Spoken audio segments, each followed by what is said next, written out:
Americans' weddings. We're in a stuffy banquet hall that's held over from the 70s. The walls are lined with faux wood paneling. The ceiling is plastered with faux stucco paper.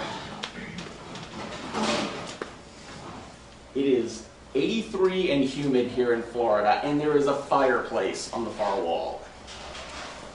The air conditioning is rumbling like a bus, and someone left the cake directly under one of the vents, so that the rushing air has started an avalanche down one side. I'm told this hall was not the couple's first choice, nor their second. Gaslick in one, termites in the other. The bride's an old friend of mine, one of only a handful for whom I would fly 3,000 miles.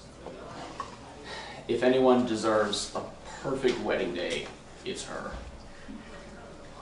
And if anyone won't get one, it's her. My date and I are the only ones at our table. It's only been a couple of months, but we're already tired of one another.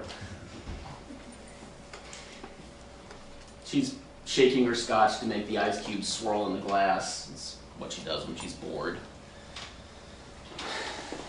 She has great legs when she's standing, but when they're crossed, I get flashbacks to my high school French teacher who would glare down through wire-rimmed glasses and call me her enfant terrible. Yet there are only about a dozen other people in the room, plus the bride and groom.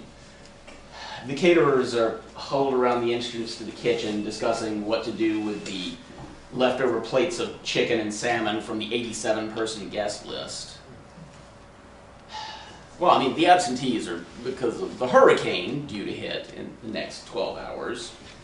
Depending on which TV weather person you prefer, it will either be category 2 or 4. Yeah, right now it's overcast and a bit windy. Groom's father is doing a good job of holding off the storm by keeping his face pressed against the glass. With his back to the room. Everybody can see his powdered blue boxers through the crack rip down the crack of his pants. The bride's father can't be here. I mean, he could have been here if the wedding had been 3 weeks earlier, but it turns out the doctors were wildly over-optimistic when they said 6 months. Meanwhile, my date leans over and reminds me not to introduce her as my girlfriend.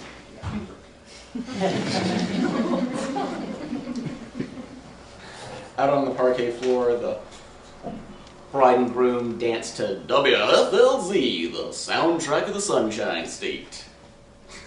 Someone from the kitchen was nice enough to bring out a radio when the DJ canceled at the last minute.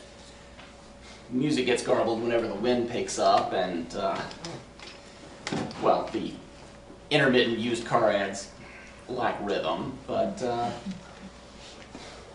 newlyweds seem as happy as if it were a 30-piece orchestra. I mean, they're restricted to slow dancing because of his broken leg. His tuxedo pants had to be extra baggy so they would slip on over the cast, so he looks a little bit like Charlie Chaplin without the mustache. At least the photographer didn't show. The groom's father gasps as the first raindrops hit the glass. Some of the other guests rush to aid him at the window while the staff rushes to clear the tables before making their getaway. My date reaches into her purse and pulls out a compact collapsible umbrella. I don't know if she's leaving or expecting the ceiling to cave in. When we land back home tomorrow, if our flight gets out tonight, we'll wish each other luck and leave in separate cabs. No hard feelings, no regrets. Then, driven as cockroaches, we'll scurry on to our next relationship. This is how the human race survives. For now, I prefer to watch the bride and groom continue to dance obliviously. The groom hobbling in a circle, planting his crutch on the downbeat of each measure. The bride shuffling in her bare feet, her toenails painted like bubble gum. No act of God can stop them.